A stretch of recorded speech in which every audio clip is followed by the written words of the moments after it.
Welcome, family. Welcome, welcome. This is Grandmaster Abdulaziz Muhammad, formerly known as Grandmaster Anthony Muhammad. We're coming to you again this week with another giant in the martial arts, and in particular, one who has shown himself to be of great prowess in this art of Sanukas Jiu-Jitsu. And I'm gonna get right to him in just a second. Listen, once again, this is time. This is the time for you to share what it is that we're doing right now. Share it with other friends, and make sure right now. Let's make sure that we subscribe to this YouTube channel, the official Grandmaster Anthony Muhammad YouTube channel, and we're gonna move on from here. Listen, I'm excited right now to introduce my brother, who I've known, for many years, and he has been one who has been with Doc way back. I used to hear, Doc used to always tell me about going to BRC and all of this good stuff. But we're gonna get into all of that. The person, the master that I have in front of me now is Professor Urban Show. Or Urban Muhammad. See, some of you may know the show, but most of you may know the Muhammad. So anyway, this is my brother. How are you doing? Welcome to this. Doing well. I'm doing well, brother. Yes, sir. This episode of Walking with the Master. All right. So, Professor, and I want to say this from Jump Street. In terms of how I see you and I appreciate you. There are those who have attained or taken on the title of Grandmaster, but I see you right there. I see you right there. You've been around for this period of time, and I appreciate you because what he gave us is what he gave us, but that don't change. Sir. That don't change nothing about what the mat says. We know the mat tells the story, and yes, sir. That even where the title of Grandmaster can get next to you on the mat, and I appreciate you for that. So my brother, listen, let me know, and let our audience know right now, all the students that are looking, all of the just bystanders watching, let them know where you came from. What is your root? Meaning, when did you actually begin to study any type of martial arts, and who were you with, and that kind of thing? Give me some of your roots and where you came from. Okay. I actually started studying martial arts about 1966. 67, and I started in Goshindo Karate with probably was Sensei Richard Woods, and at the time he was a police officer working a crazy schedule, and I was a lifeguard working at the Brownsville Recreation Center, and he needed a place to train, and I had access to the facility. I offered him a place to train if he would train me and my partner Jimmy. And that's where I started training in Goshindo with him. And we trained for about maybe 2 years straight, just the three of us, myself, Jimmy Waller, and Richard Wood, Sensei Richard. That went on, like I said, 2 years may sound like a short time in martial arts, but the time that we trained, it was like almost every day. The hours that we trained were relentless. It wasn't like, okay, we got an hour class here coming. Is we trained till we dropped. And then after we trained with him, we'd go in the pool and work out some more. Then 1968, I went in the Marine Corps, where I started just being exposed to a lot of people from around the country who had various, levels of knowledge in martial arts. And, that was 1968, that was during the time of the Vietnam War.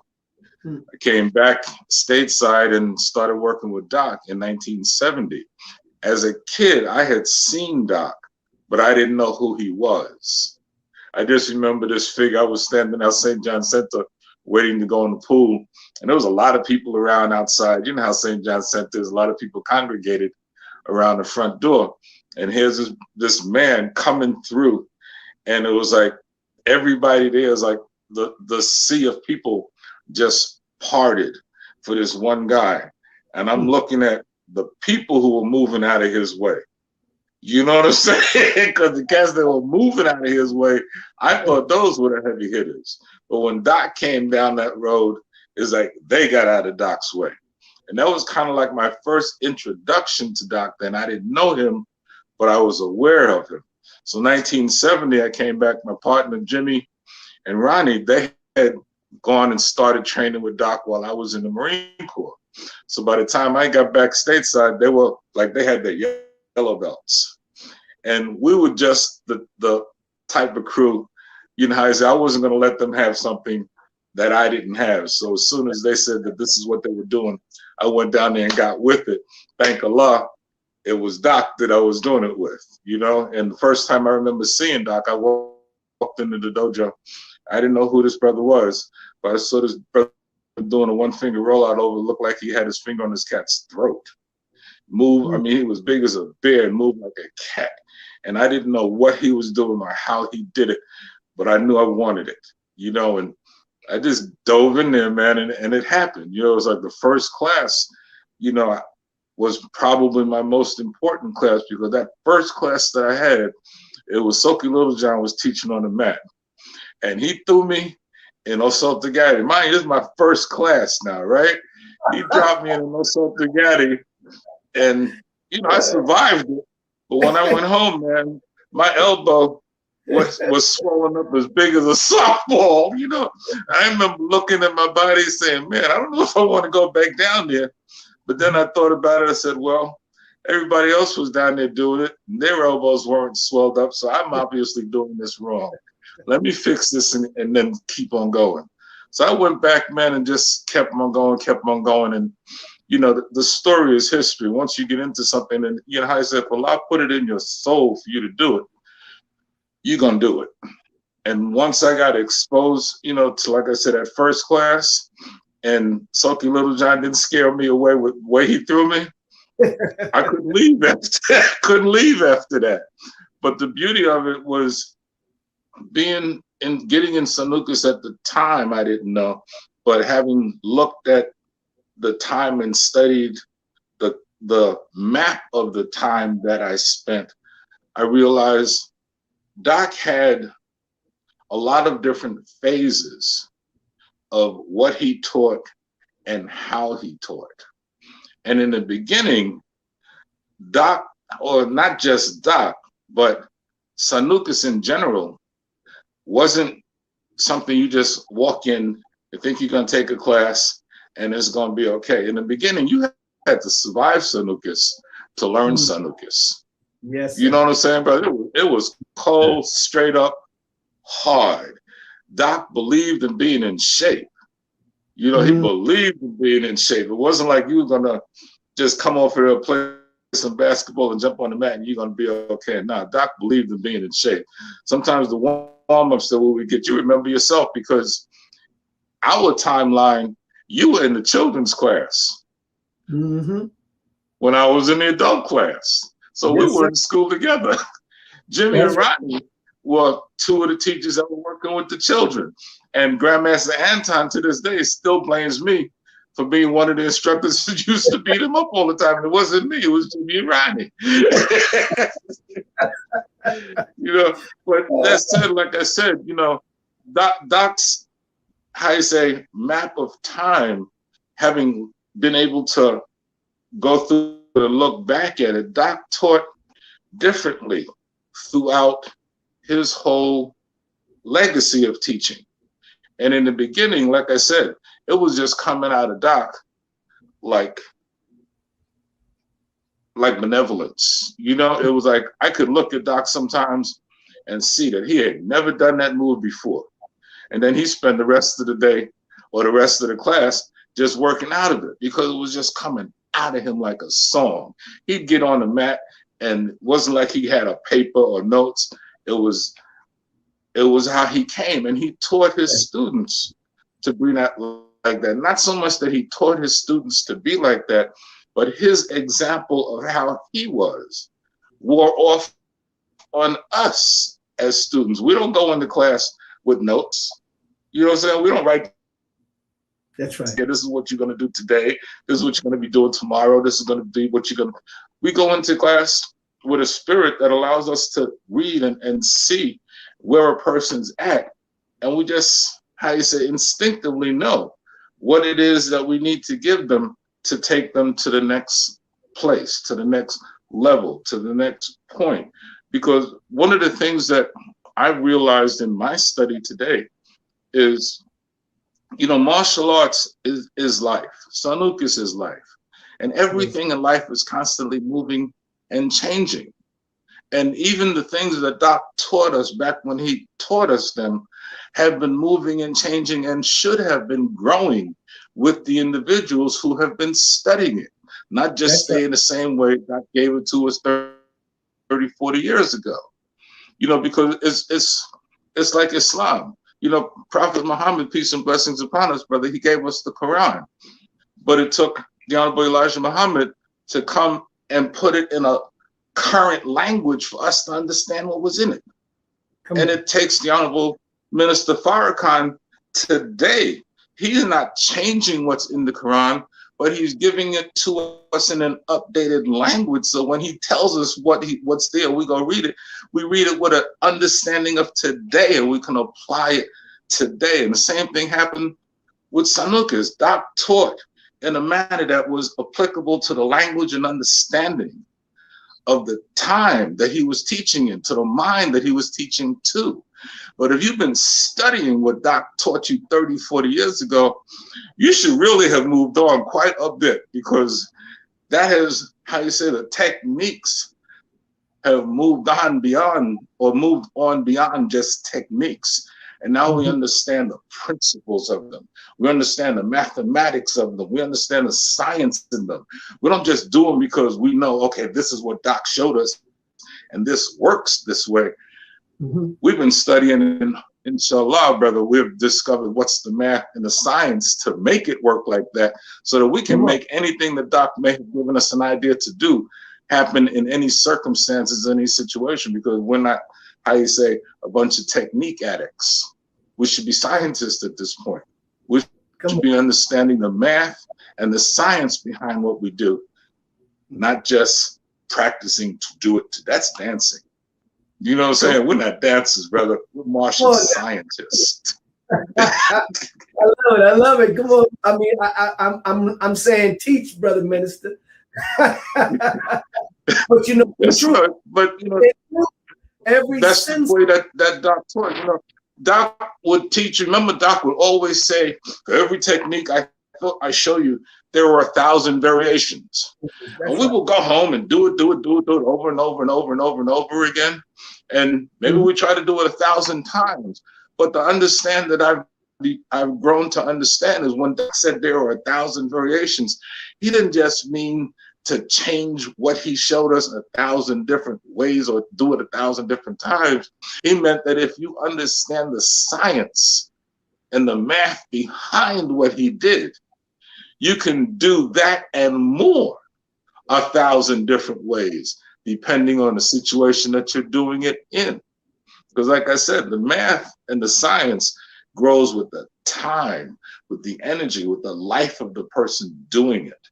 So if you haven't been studying and you're still doing what Doc told you to do 30 years ago, you're probably really good at doing that the same way Doc showed it to you 30 years ago. But if you've been seriously studying it, you're not only doing what Doc showed you to do, but you've taken it and grown with it the way Doc would have wanted us, because Doc always admonished us to study. And when he said study, he didn't mean just do it over and over and over. He wanted you to understand it. That's right. You know? That is a great difference from some who teach today and or Yes, learn today and teach today than those from the past. See, when I look at many of the practitioners, and we are in seminars and whatnot, I look to see who is teaching and then Yes, sir. who demonstrating. You see, so we can Yes, lead sir. Doc, but do we understand like Doc? See, that's a Yes, big sir. part of it, and you're speaking to that now, and that's absolutely beautiful. I mean, that's the language that I understand, and I thank you for that. Let me ask you, Yes, sir. Yes, sir. in terms of the training back in that day. I mean, let's see what kind of acronyms and verbiage would you give to that kind of training back in that day than where we are today? The kind of training that we got back in that day, brother, was like, you had to be a little crazy to go there to begin with. Okay? Let's just be real about this, okay? To walk into Sanukas and see the brothers on the mat on Atlantic Avenue, what was it, 554 Atlantic Avenue? Right. It was like, if you just walked in there and looked at the mat, there was one of two things would happen.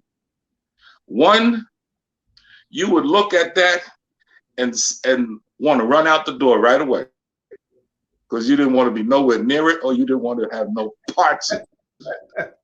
Or, Right. given the time that it was, because you got to remember, we're talking late 60s, 70s, when, they, Right. people talk about Black Lives Matters and the level of insurrection that goes on today.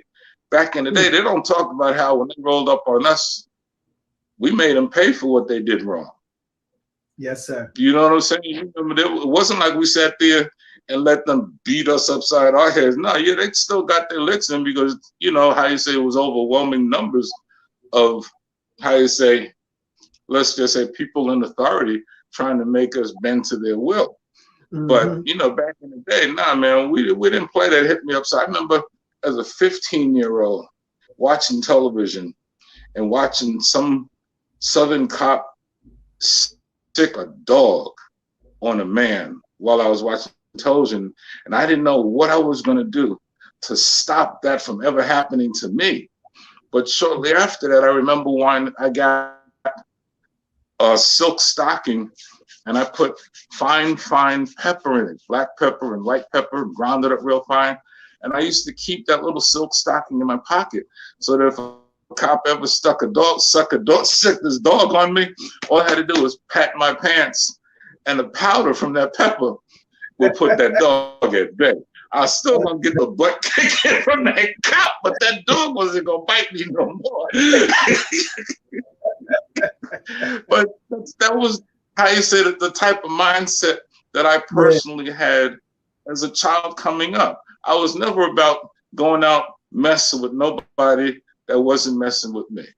But if you roll on me, I was gonna do my best. And it wasn't like, if, how you say, I would forget about it if you beat me up good enough. Nah.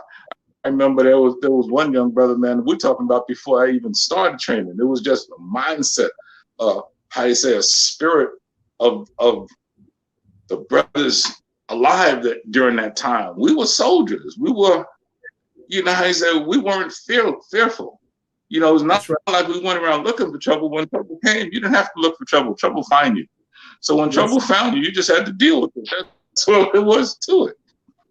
It's like, hey, man, by the time I got into training with Sensei Richard Woods, by the time I went through the Marine Corps, by the time I got to Doc, martial arts is what kept me sane. The Sanukas is what kept me from losing my mind. Because you got to remember, during the Vietnam War, that was, I believe, the age of the average Vietnam veteran at that time was the youngest group of people that were ever sent to war. You got kids, man, seeing stuff that kids ain't supposed to see. Right. Having to deal with things that kids ain't supposed to deal with. That's why when we came back stateside, man, it was like people were, they didn't treat Vietnam veterans very well. Right. It wasn't today like, they wasn't telling us thank you for your service. They were calling us baby killers and dope fiends, because of what we got exposed to. That's the reality of the environment that we were. That's American history on the real side. That's the part that they don't tell you. They tell you the nice part. Today they'll tell you, oh, thank you for your service and all of that. But man, back in the 60s and 70s, when we were coming back from Vietnam, was nobody saying thank you for your service. They were calling you baby killer and dope fiend, and you couldn't get your job back that you had.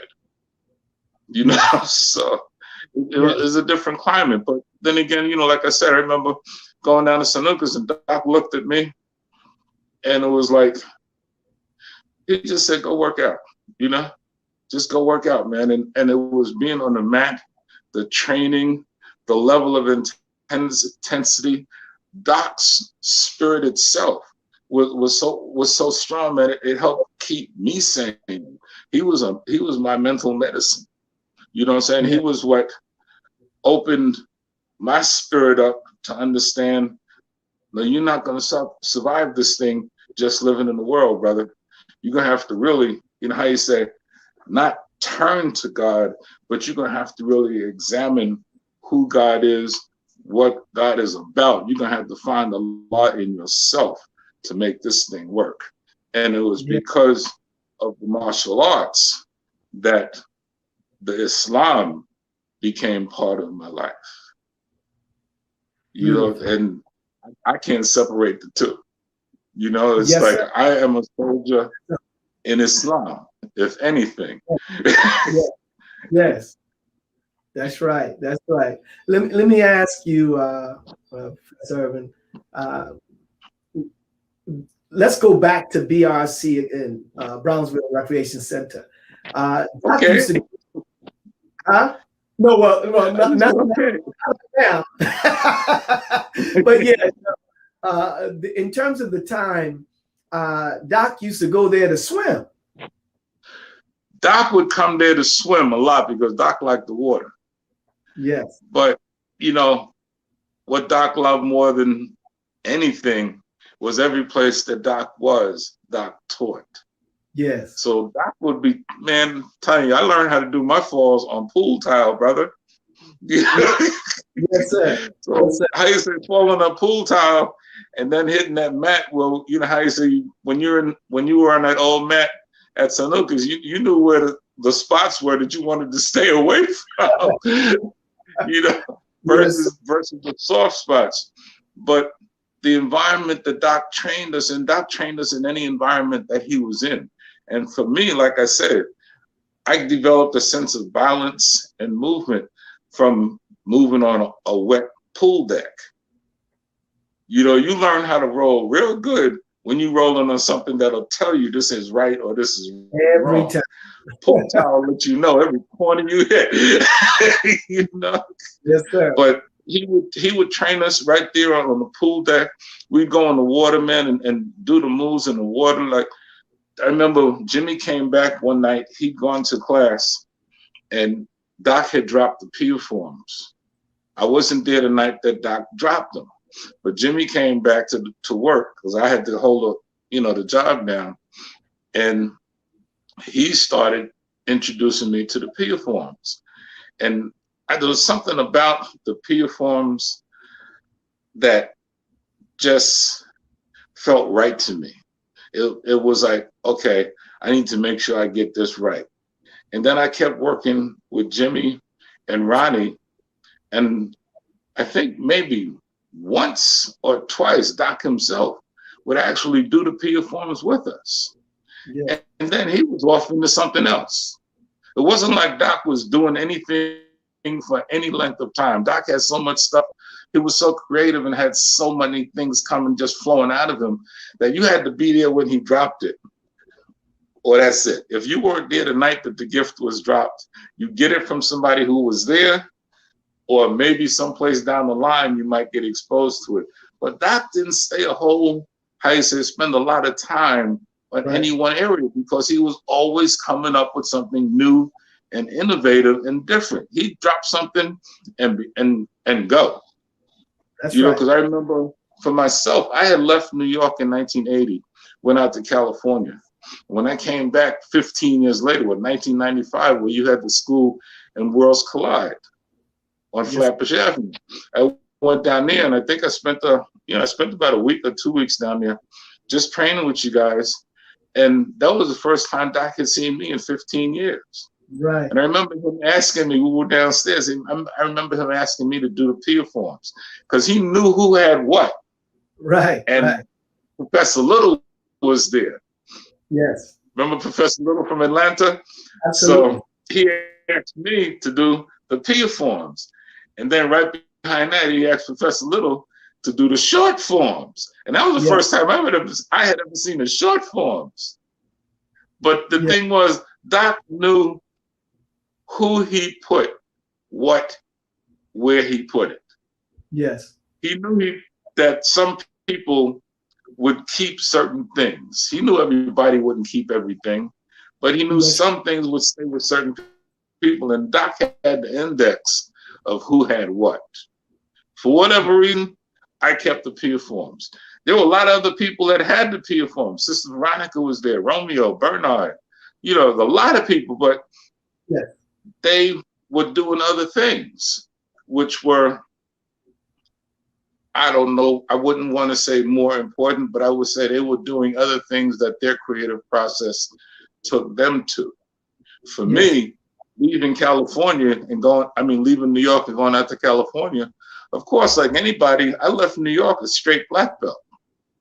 When I went out to California, I'm like any young student, I'm gonna look around, try to see if there's someplace else to go and study. And I looked around and I really didn't see anything out there that really captured my spirit. So I just kept working on what I had, just working with the Pia Forms. And, I was in my yard working with my children, and Terrence was one of my son's friends. And Terrence was like the proverbial student sitting on the temple step, gonna make you teach him whether you want to or not. Because when I was just working by myself, I had no intention of teaching anybody except my children. And here's Terrence coming in, you gonna teach me? And I'm like, okay, I'm gonna beat this little guy up so bad that he's not gonna want to come back, right? So I beat him up a little bit, I touched him up a little bit, and the next day Terrence is back again. So I said, wait a minute, maybe I didn't touch him up right. I might have not done it well enough. I was feeling sorry for him. So I touched him up again.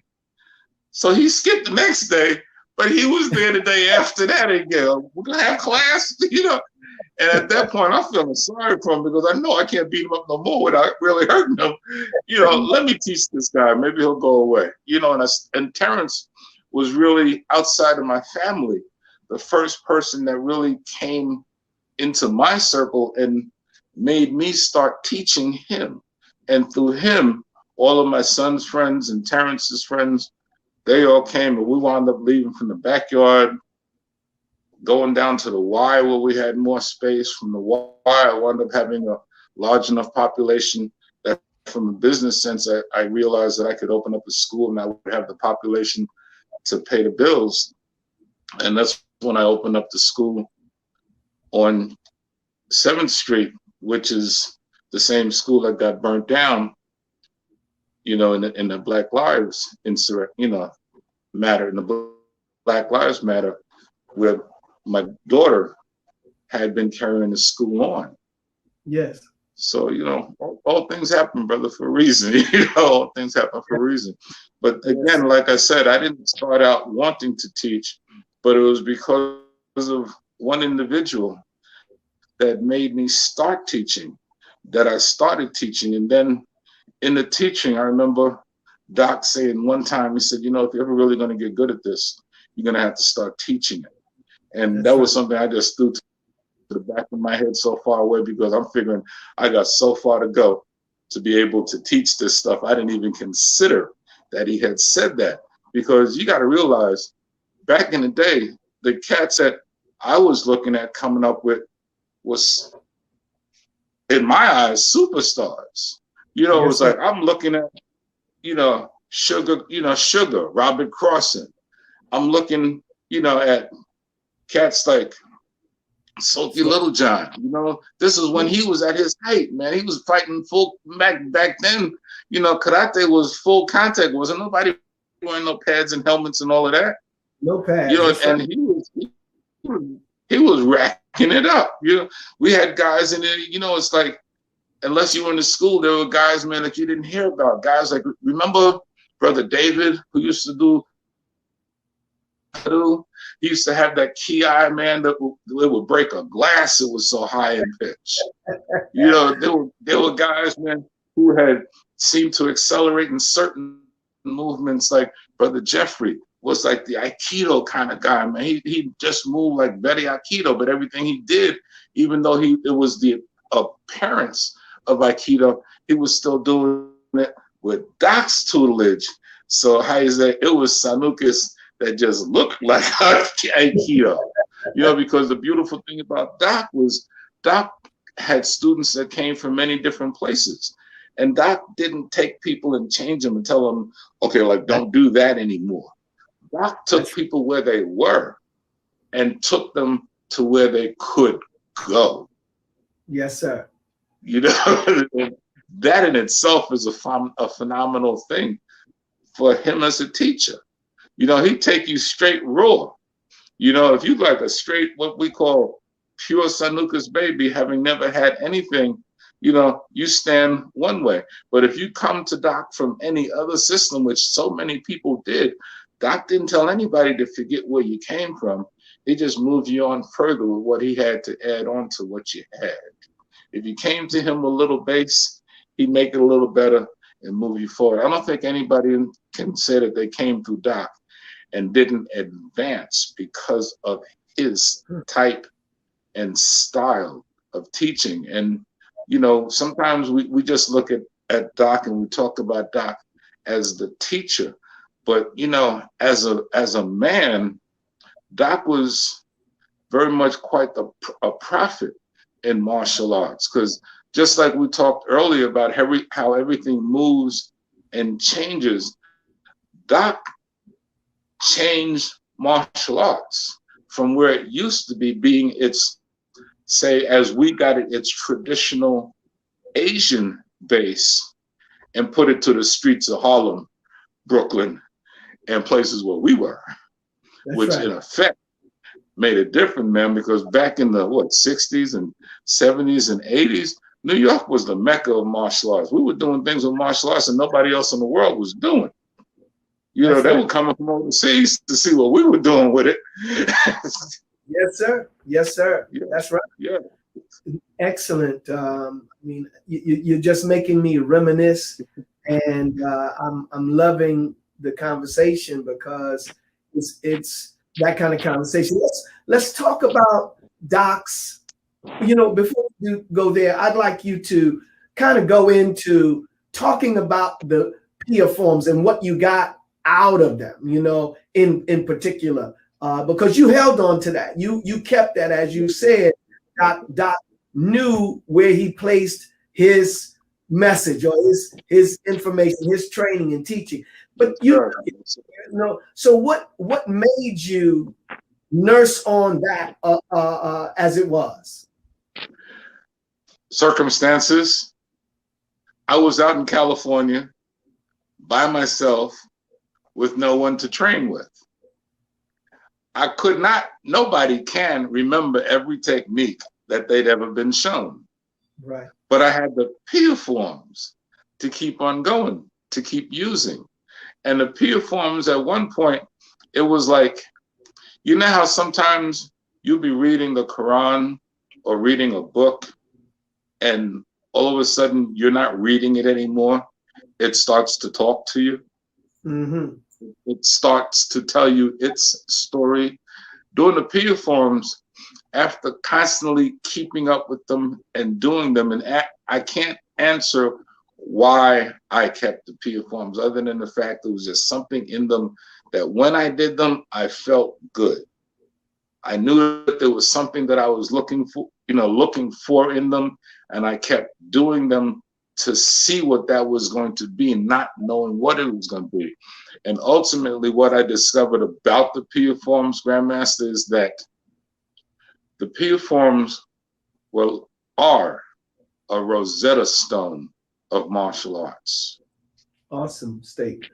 If you understand the real math and science of Pia, you could look at what anybody is doing and see the mathematics and science of whatever it is that they're doing.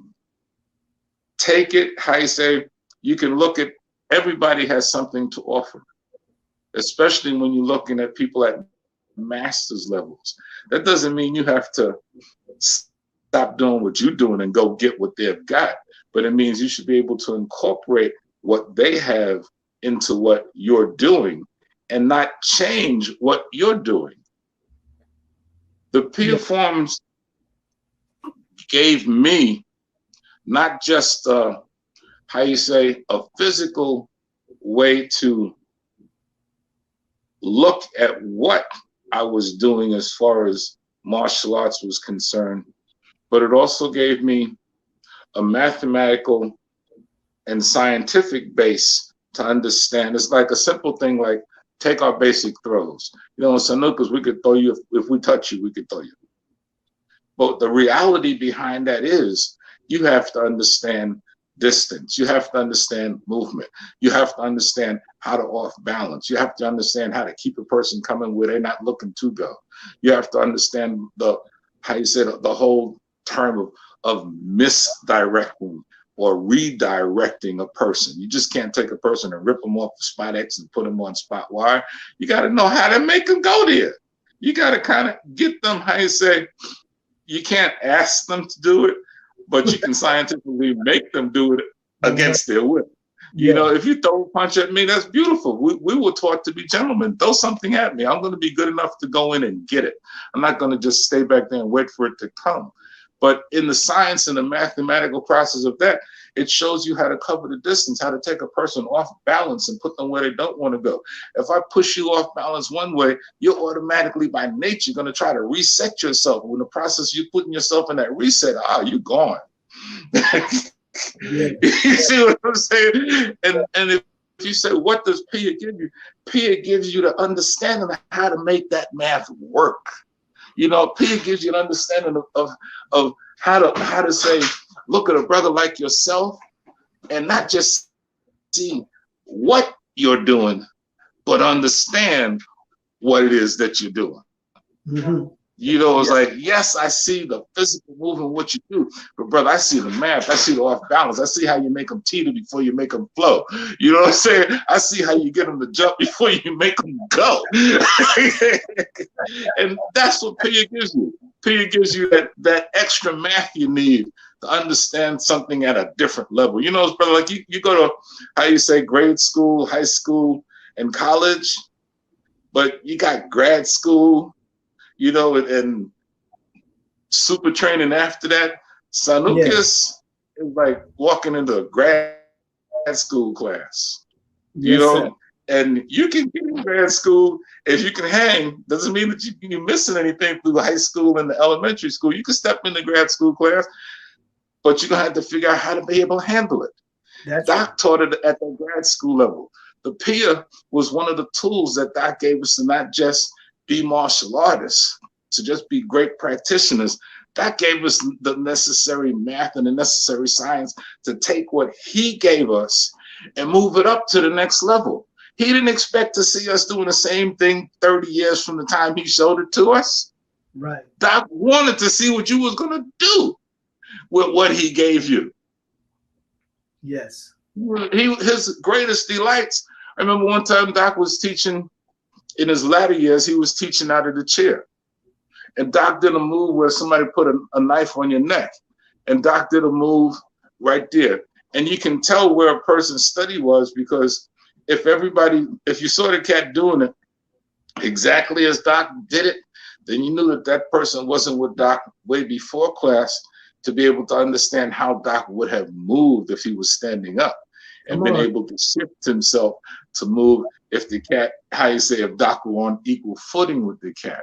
Yes. You know, and that's what I had mentioned earlier about how Doc taught differently at different stages of his life. Is like the old soldiers can look at cats on the mat today. When we go to these seminars, I look at cats on this mat, and I can pretty much tell exactly what time in Doc's life certain people studied with Doc, versus some people never studied with Doc at all, only studied with his students.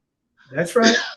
That's right. You know, that's, you know, again, for me, that's that type of understanding, that type of math, that type of visual acuity, and that type of spiritual understanding came from the Pia, brother. Without Pia, I don't think I would have gotten it. And many people may have it different ways. For me, I got it through Pia. Pia showed me how to make a throw not just happen, but Pia showed me what makes a throw work.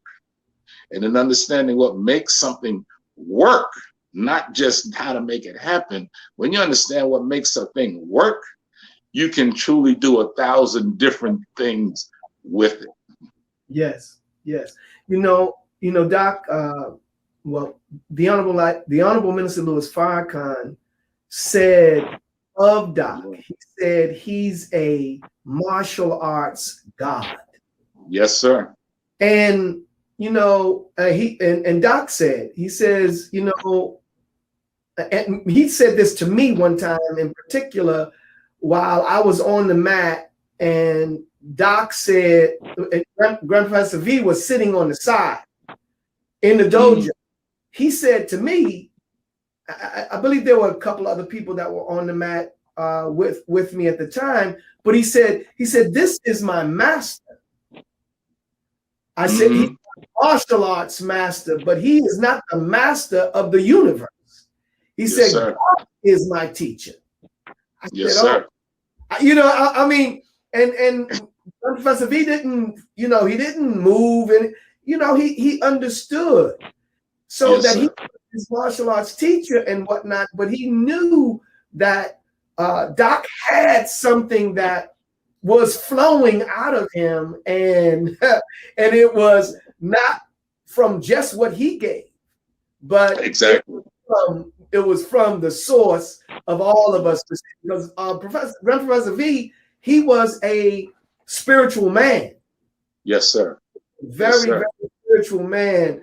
And I loved having conversation as short or long as they were. But I mean, I'm only speaking to what you were mentioning. You know, you said he's like a prophet, and we're talking about being able to see into the future. He knew what he had was beyond what was present. But like you also said, you said he doesn't take a person that wherever they are, whatever they have, he don't say, you know, drop that. He'll take them and lift them by giving what he has, and he gives it to them, even in the mind of that particular thing, like Aikido or whatever the case is. So, man, we have a profound teacher, man. We have a wonderful teacher, and you really make me to look at the teaching, see, because what he gave, and he gave the Pia Forms, and I remember being on the mat with Doc leading the Pia Forms, and I'm in the back. You know, I'm still young. You know what I'm saying? I'm in the back of those black belts because I'm one, but you know, you kind of get in where you fit in, you know, and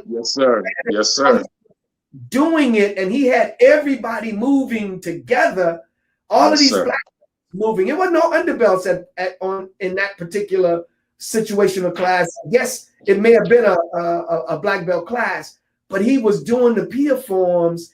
And it was so beautiful. And when he had everyone doing them together, it was incredible. So I can see how you take that,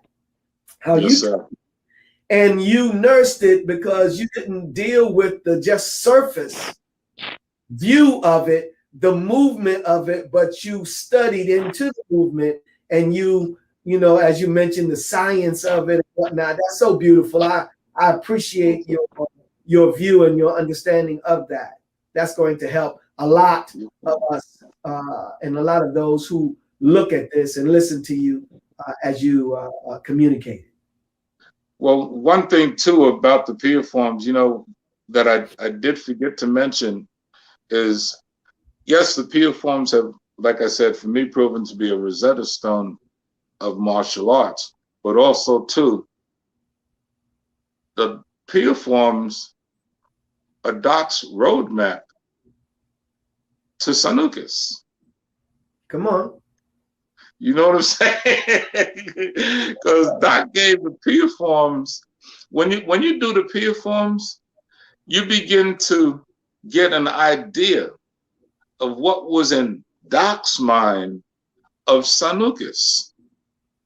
Because Doc might give you the form which is block here, and then strike. But in learning that, you don't just, there's a block, there's a strike, but you learn there's a flow. Am I really blocking this, or am I stopping it, or am I just redirecting it? Am I stopping this? Is that another strike? Is it just the kick? Maybe it's, this strike went down there. Oh, he struck me here. He kicked me here. And what's this strike doing? Like, am I just hitting him? How am I hitting him? It's like by just, how you say you do that strike there and you think it's just a strike, but from doing it, you find out that that's a way of collecting your energy. And it's so much more than a strike, because when you're coming back with it, it's a block. See, what you're saying. No, that's great. What you're saying is really important, but see, you will never get to that, right? No, you will never get to those questions and answering those questions unless you're going into the mind of Doc. Exactly. See, that's the beauty. It's not a form that you're learning. You're learning his thinking, and if you can learn his, then those variations, which is just another line or angle of that thought, you're able to capture. So that's how, you're just talking and saying the things that when I'm having a discussion with Doc right now, when I'm having that discussion, it's really just, I'm going into my own mind to pull into his thinking so that I can operate when I move. So, man, that's really, really beautiful. Thank you. Yes, sir. Yes, sir. It's like I said, with the Pia Forms, you get a peek into Doc's mind of what Sanukas was about. Because when you get all 9 Pia Forms down, because if you look at the forms, the first 2 or 3 forms just show you basic movement, blocking, and striking. Then you start getting to getting into more close quarter work. By the time you get to 6, you're starting to sweep and roll. And, you develop on those things. And it's not just that you are doing what the Pia Forms show you to do, but the Pia Forms, when you start studying them, they open up the realm of possibilities of not just what you're doing, but what you can do. It's like take a basic lock that everybody does. But we take that lock, and you put the guys up to Sankyo. Yes. Right? Yeah. Everybody does that. I see that a million different ways, a million different times. But how many people have you seen take that Sankyo, and Sankyo's energy goes straight up? Is that right? That's right. What happens if instead of holding that hand here chest high, you take that hand and put it on your hip? And instead of putting that elbow to the ceiling, you put that elbow to the ground. You're not changing the Sankyo, you're just changing the direction. That's right. So now all of a sudden, instead of putting him on his toes that way, you're putting him on his back that way. Yes, indeed. Yes, you see what I'm saying? But that's what Pia does. Pia makes you examine what you think you're doing. Pia makes you examine more than just how you said the math, which Sankyo goes straight up, but it gives you the idea to put that math someplace else. Yeah. You see what I'm saying? Yes. It's great, and as you've been studying and nurturing the Pia Forms all of these years, we could be here for that amount of time as well. But I wanted to touch, and I appreciate it. And I can live in that world. you know. But I want to ask you a few other questions. Your daughter has continued Yes, sir. to demonstrate the art and to be a student of yours and to continue to pass on. Is I want you to talk to a talk to us out here about passing on what you have to someone or others. And what is it that you're looking to give them, and what are you looking for them to do from what you give them? The fact that I was blessed to have a daughter in the art, to be able to give the information that I had to, was just a blessing, brother. That's not something you could look or plan to do. That's just something happens. If Allah wants that to happen for you, that happens. Because my daughter didn't really come up studying in the arts. She was always just watching, you know what I'm saying? But it was only at a particular point in her life that she decided, okay, I like what I'm doing. Let me go over there and get this. And that's when she dove in real 100% and started studying.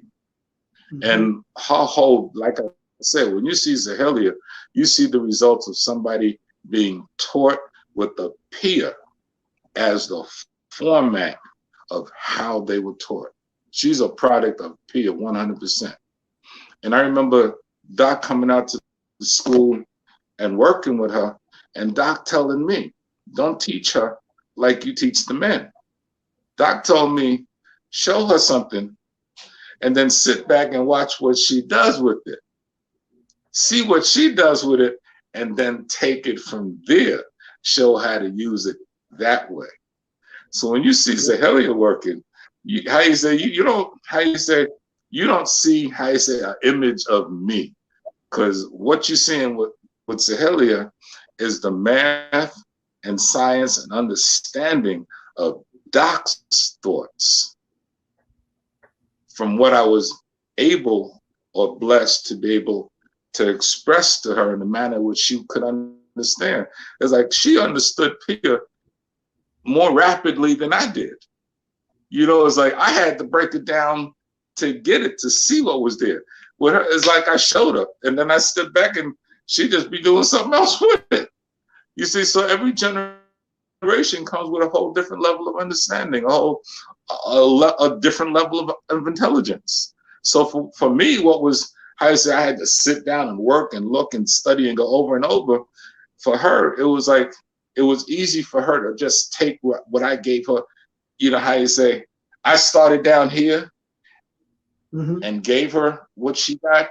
Where she got it, she moved it up from where she got it, because she immediately understood what I had to learn. She immediately understood that what I was showing her was not something for her to imitate and do, but something for her to take as a base to move on from, to not just repeat or replicate what she saw, but to take and study and understand, to be able to, not change it, but to move it on and make it more adaptable and adjustable to today's times and to who she was. You know, it's like, we can't do today what we did in the 60s and the 70s, because really it wouldn't work. You know, people don't come at you the same. Back then, you know, they might show you the knife and try to take a long, slash across your neck or what. Now, man, they like coming out behind the pillars on the train station, trying to jab you in your neck real quick. You know what I'm saying? So you have to adapt who you are for the time and place that you're in. You know, and for me, Doc didn't teach Sanukas as a dojo philosophy. You know what I'm saying? With Doc, it was on the street, man. It was from the street. The cats that was doing Sanukas wasn't doing Sanukas just because they wanted to study martial arts. Or, gee, I want to get a black belt. No, cats was doing Sanukas because that's what got them home. That's right. You know, it was like real. No, that's absolutely the truth. let me, Yes, sir.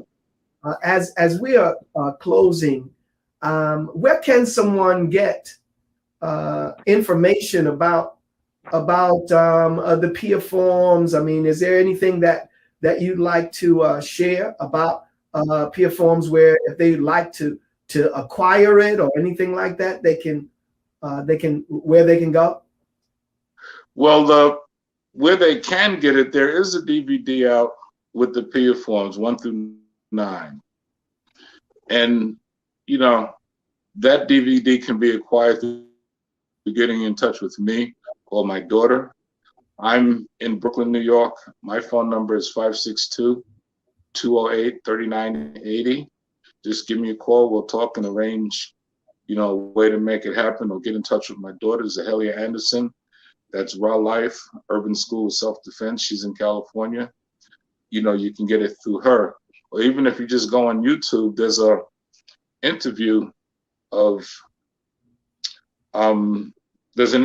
Doc, which shows a lot of clips of the Pia Forms. But to get the entire Pia Forms, like I said, give me a call.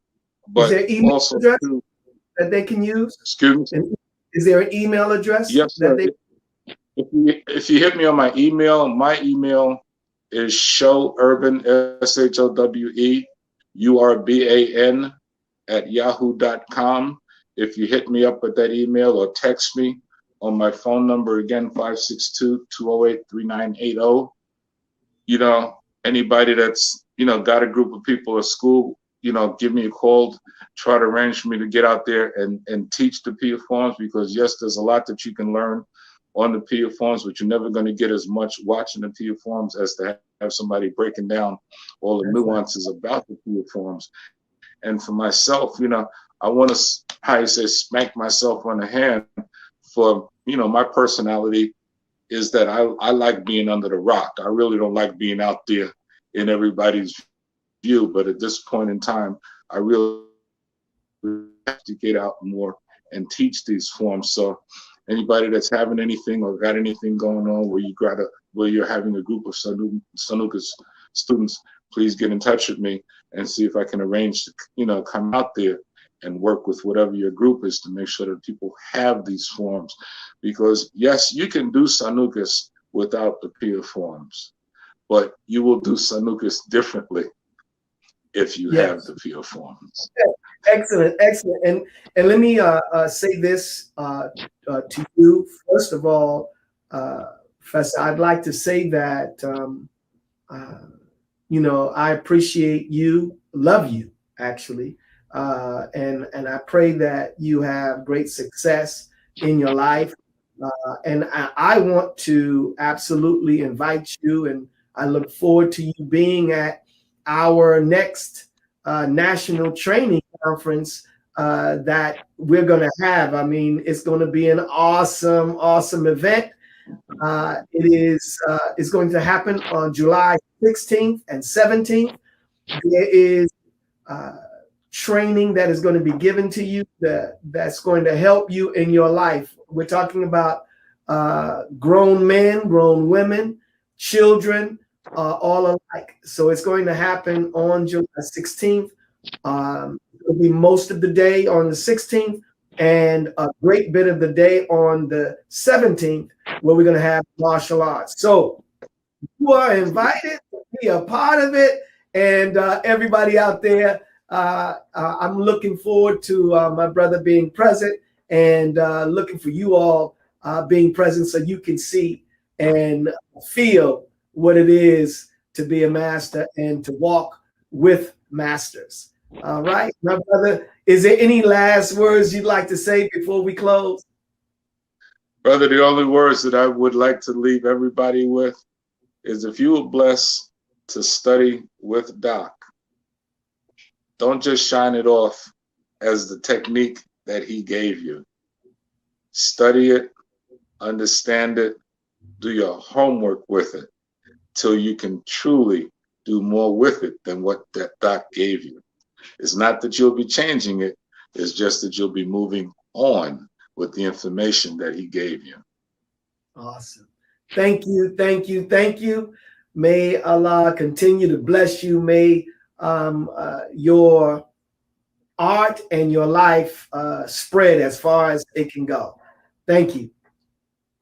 Thank you, sir. Thank you for having me. May Allah continue to bless us all.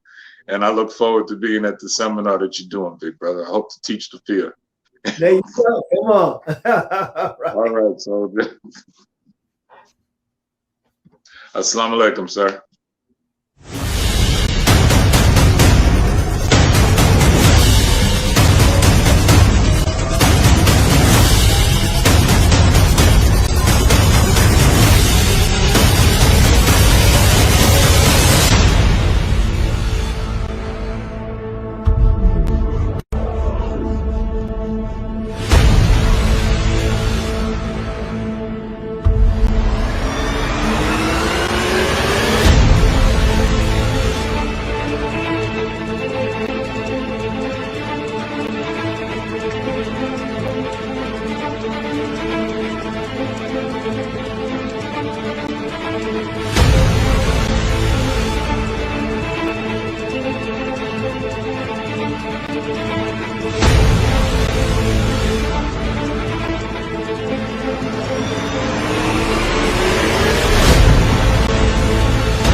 Is willing to take up the fight for us.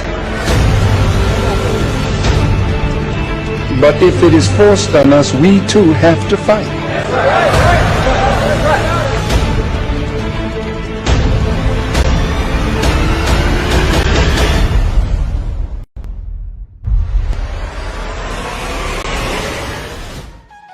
Every student of a master here today, you reflect your master teacher.